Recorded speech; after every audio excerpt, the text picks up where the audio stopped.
Hey everyone, welcome back. Today we're going to be taking a deep dive into the life and work of Thomas Edison.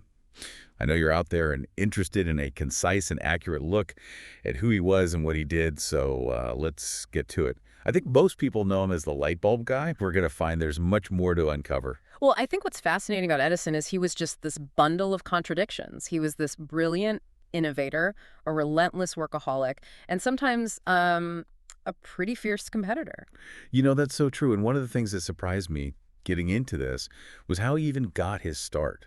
You know, we've all heard the story about Edison being a terrible student, almost like he was too smart for school. Right. Is there any truth to that? Well, it's interesting how these simple narratives sort of take hold, right? And yeah, young Thomas, he didn't exactly thrive in a traditional classroom. He was restless, curious, and definitely not one to conform. So maybe not a bad student, but just a different kind of learner. Exactly. And his mother, who was a teacher herself, recognized that he needed a different approach. She pulled him out of school and essentially homeschooled him, encouraging his just insatiable curiosity. And that's when he really started digging into science and mechanics. Absolutely. He devoured books on those subjects, Yeah. just becoming the self-taught expert. Think about that. No internet, no online courses, just pure intellectual hunger driving him. It makes you wonder if sometimes our current education system can stifle that natural drive to learn by doing. Absolutely. It raises an important question about how we nurture different learning styles. Right. In Edison's case, that independent learning paved the way for his entrepreneurial spirit to emerge. I mean, he was a hustler from a young age. Yeah. I read that he had a job selling newspapers on a train. Yeah. Talk about an early side hustle. More than just selling them, he saw an opportunity and he launched his own newspaper, the Grand Trunk Herald. And get this, he printed it right there on the moving train. Wait, on a moving train? That's crazy. Yeah. What did people think of that? Imagine they were pretty surprised to find a newspaper hot off the press while riding the rails. He even set up a small chemistry lab in the baggage car. Wait a minute, a chemistry lab on a train? That sounds like a recipe for disaster. Well, let's just say there was an incident involving an explosion that put an end to his onboard experiments. But it speaks to his fearlessness, his willingness to experiment and learn, even if it meant blowing things up. I mean, even his mishaps were valuable learning experiences. And this was all before he even got into inventing, right? Right. But these early experiences were shaping his approach to innovation. It wasn't just about having ideas. It was about taking action, testing them out, and iterating based on what worked or didn't work in the case of the chemistry set. Right, okay. So now I'm really curious. How did he go from newsboy and amateur chemist to the inventor we know today? Well, it seems like fate intervened. There's a famous story, and it's true, about Edison saving a young boy from a runaway train. Yeah, I remember reading about that. The grateful father taught him telegraphy as a reward. Right. And that act of heroism wasn't just a feel-good story. It launched his career. He became a skilled telegrapher. And more importantly, he developed a deep understanding of electrical signals. So that experience laid the foundation for his later work with electricity. Absolutely. Telegraphy was the cutting-edge technology of the time. Wow. And Edison was at the forefront, constantly tinkering and improving it. He invented and improved stock ticker, which he sold for, get this, $40,000. Wow. That was a fortune back then. $40,000. He was basically a teenage tech millionaire. What did he do with that money? Well, he used it to set up his first lab in Newark, New Jersey, which would eventually lead him to the legendary Menlo Park, the place where so many of his iconic inventions were born. Okay, Menlo Park, the birthplace of innovation. I can picture it now. Edison, working late into the night, surrounded by wires and gadgets fueled by coffee and pure determination. Yeah. His work ethic was legendary. He'd routinely pull 16 to 20-hour days, driven by this relentless desire to bring his ideas to life. Remember his famous quote, "Genius is 1% inspiration, 99% perspiration." That quote really resonates with me. You know, it's so easy to think that great inventors are just struck by sudden brilliance, but Edison was all about putting in the work, the hours of experimentation and testing. Right. Yeah. Absolutely. Take the light bulb, for example. He tested over 6,000 different materials for the filament before finding one that worked. Wow. Imagine the dedication and perseverance that took. 6,000 attempts. Yeah. It makes you wonder what he could have accomplished with a 3D printer and Amazon Prime. Maybe he would have gotten bored. Part of his genius was his relentless drive to overcome challenges. Right. He thrived on pushing the boundaries of what was possible. And speaking of the light bulb, it's important to note that he didn't actually invent the concept from scratch. Correct. There were other versions of the incandescent bulb before Edison, but they weren't practical or commercially viable. Yeah. What he did was perfect the design, make it affordable, and most importantly, figure out how to get it to the masses. So it was more than just the invention itself. He had to create the entire infrastructure to support it. That's exactly right. He founded the Edison Electric Light Company, which later became General Electric, and built the first power station in Manhattan. He didn't just invent the light bulb, he brought electric light to the world. And that leads us to another fascinating chapter in Edison's story, the War of the Currents.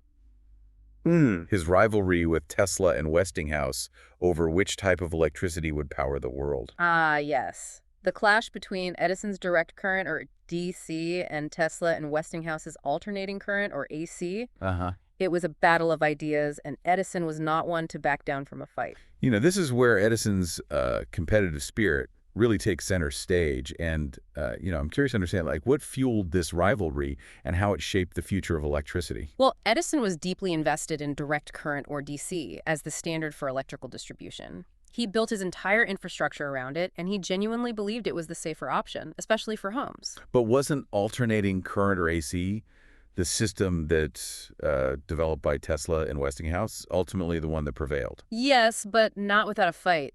You see, AC had a major advantage. It could be transmitted over much longer distances with less energy loss, making it more efficient for large-scale power grids. So why didn't Edison just switch gears and embrace AC? Seems like a no-brainer from a technological standpoint. Well, Edison was known for his stubbornness, and he had invested so much time, money, and reputation into DC that he was reluctant to admit it might be inferior. Plus, there's a human element here. Sometimes it's hard to let go of an idea you've championed, even when evidence points in a different direction. Yeah, no, I can relate to that. It's easy to get attached to our own ideas, but in Edison's case, this wasn't just a friendly debate. This became, a pretty fierce battle. Right, absolutely. The War of the Currents wasn't just a technological competition, it was a public relations war. Edison used some pretty aggressive, even ethically questionable tactics to discredit AC. Like what? What kind of things did he do? Well, he went so far as to publicly electrocute animals. Stray dogs and cats, unfortunately, using AC to demonstrate its supposed dangers. It was a shocking spectacle designed to scare the public and sway opinion against AC. I mean, that's pretty disturbing. It's like he was exploiting people's fears for his own gain. Yeah. It makes you question how far is too far when it comes to competition. Right. It's a good point. It's something worth considering in any field, not just technology. How do we balance promoting our ideas with ethical considerations? Where do we draw the line? Right. It's a tough question, and it's one that still resonates today. But getting back to the War of the Currents, did Edison's tactics ultimately work? No. In the end, they backfired. The technical superiority of AC for long-distance transmission was undeniable. Plus, Westinghouse and Tesla were brilliant in their own right, and they effectively countered Edison's claims. So despite Edison's best efforts, AC became the standard for electrical distribution, which is the system that we still use today. It's kind of ironic, isn't it? The man who brought us electric light ended up on the losing side of the battle over how that electricity would be delivered. It is a bit ironic, but it also highlights this crucial aspect of innovation. Sometimes the best ideas don't win right away. Progress can be messy, unpredictable, and often driven by forces beyond any one individual's control. It's a good reminder that innovation is rarely a solo endeavor. I mean, Edison had his team at Menlo Park, but he also had rivals like Tesla, who were pushing boundaries and coming up with brilliant solutions of their own. Competition, even when it gets heated, can be this powerful driver of progress. It forces us to refine our ideas, to think differently, and to strive for better solutions. Okay, so we talked about Edison's work with electricity, his relentless drive, his fierce competitive spirit, but we can't forget about those game-changing inventions, the phonograph, the kinetoscope. I mean, these were revolutionary technologies that shaped entire industries. Absolutely. These inventions weren't just incremental improvements, they were paradigm shifts. I mean, let's start with the phonograph. Before Edison, the only way to experience music was live. Can you imagine a world without recorded music? No Spotify, no podcasts, no way to blast your favorite tunes on a road trip. It's hard to even fathom. And the kinetoscope, while not quite the movie theater experience we have today, was the precursor to motion pictures. People lined up to peer into these individual viewing boxes to watch short-moving images. It was mind-blowing at the time. It's fascinating to think about how these, seemingly simple inventions had such a profound impact on how we consume entertainment. how we experience music and visual storytelling. These technologies were truly ahead of their time. They were, and they demonstrate another key aspect of Edison's genius, his ability to see the potential of an idea, not just in its current form, but in how it could evolve and shape the future. So he wasn't just inventing things, he was envisioning entire new ways for people to experience the world. But we've also learned that even a brilliant mind like Edison wasn't infallible. He had his fair share of failures and missed opportunities. Absolutely. His resistance to the radio is a classic example. He dismissed it as a passing fad, failing to see its potential to transform communication. It's a good reminder that even the most visionary thinkers can have blind spots. It humanizes him a bit, doesn't it? It shows that even someone as accomplished as Edison could misjudge the potential of a groundbreaking technology. And that's an important lesson for all of us. It's okay to be wrong, to make mistakes. What matters is that we learn from those experiences and keep moving forward. So we've seen Edison, the brilliant inventor, the relentless workaholic, the fierce competitor, and even Edison, the flawed human being. Is there anything else about his life and work that might surprise us? Well, you might be surprised to learn that his interests extended far beyond electricity and entertainment. He dabbled in mining, developed a system for building concrete houses, and even explored ways to create synthetic rubber. Concrete houses. Yeah. That's definitely not what I was expecting. It seems like he was constantly seeking new challenges, new frontiers to conquer. He was a true polymath, driven by this insatiable curiosity and a belief that there was always more to learn, more problems to solve, more ways to improve the world. And that's a powerful legacy, isn't it? To inspire that same sense of wonder and possibility in others. It is, and while some of his methods might be considered controversial today, there's no denying the impact he had on shaping the modern world. His story continues to fascinate and inspire us to think bigger, to push boundaries, and to never stop innovating. What else can you share about Edison's legacy and the impact he had on the world? Well, we've explored his groundbreaking inventions, his intense rivalry in the War of the Currents, and even his misfires along the way. It's clear that his impact extends far beyond the light bulb, but, I'm eager to understand the scope of his influence. What else did he contribute, and how does his legacy live on today? One of the things that continues to fascinate me about Edison is his sheer volume of work. Yep. I mean, he held over 1,000 patents, a testament to his relentless pursuit of innovation across a remarkably diverse range of fields. 1,000 patents. Yeah, that's mind-boggling. It seems like he was constantly coming up with new ideas and finding ways to make them a reality. What were some of his lesser-known ventures? Well, we touched on his foray into mining earlier. Right. He invested heavily in developing a process for extracting iron ore more efficiently, believing it was crucial to meet the growing demand for steel. It's interesting how he saw these connections between these seemingly disparate fields. Like he wasn't just focused on inventing gadgets. He was thinking about the bigger picture, the needs of society, and how technology could address them. Exactly. He wasn't afraid to tackle big, complex problems, even if it meant venturing outside his comfort zone. The mining venture ultimately wasn't successful financially, but it speaks to his willingness to take risks and experiment.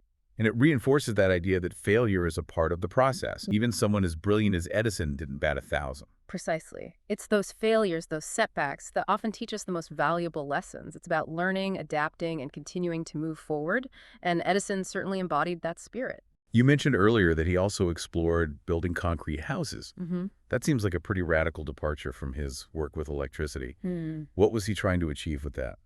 Well, he saw concrete as this versatile, durable, and affordable building material with the potential to revolutionize housing. His vision was to create mass-produced concrete homes that were fireproof, weather-resistant, and accessible to everyone. So he was essentially trying to democratize housing, make it more affordable and accessible to the average person. That was a recurring theme in his work. He believed that technology should benefit society as a whole, not just the privileged few. He wanted to bring light, music, and even housing to the masses. It's fascinating how those values are reflected in his inventions. Yeah. But beyond the concrete houses and the mining ventures, what aspects of his legacy do you think are most relevant today? I think his approach to innovation, his unwavering belief in the power of human ingenuity to solve problems and improve lives, is perhaps his most enduring contribution. He demonstrated that with hard work, persistence, and a willingness to experiment, almost anything is possible. That's a message that resonates deeply, especially in today's fast-paced world, right? We're so obsessed with instant gratification, But Edison's story reminds us that true innovation takes time, dedication, and a lot of trial and error. It's about embracing challenges, learning from mistakes, and never losing that sense of curiosity and wonder. He famously said, "Our greatest weakness lies in giving up. The most certain way to succeed is always to try just one more time." That's a powerful quote, and it perfectly encapsulates his spirit. He wasn't afraid to fail, and he never stopped pushing the boundaries of what was possible. And that's the legacy that continues to inspire us today. It's not just about the specific inventions, but about the mindset, the approach to problem solving, the relentless pursuit of progress that he embodied.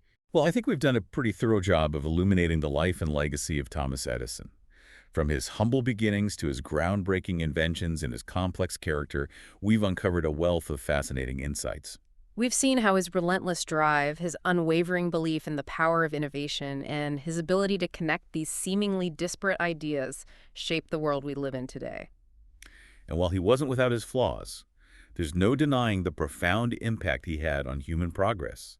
He showed us that with a bit of ingenuity, a lot of hard work, and a refusal to give up, we can achieve remarkable things. So as we wrap up this deep dive, let's carry that inspiration with us. Let's embrace our own curiosity, challenge assumptions, and never stop seeking ways to make the world a brighter, more innovative place. Beautifully said. Thanks for joining us in this fascinating journey into the world of Thomas Edison. Until next time, keep those innovative sparks flying.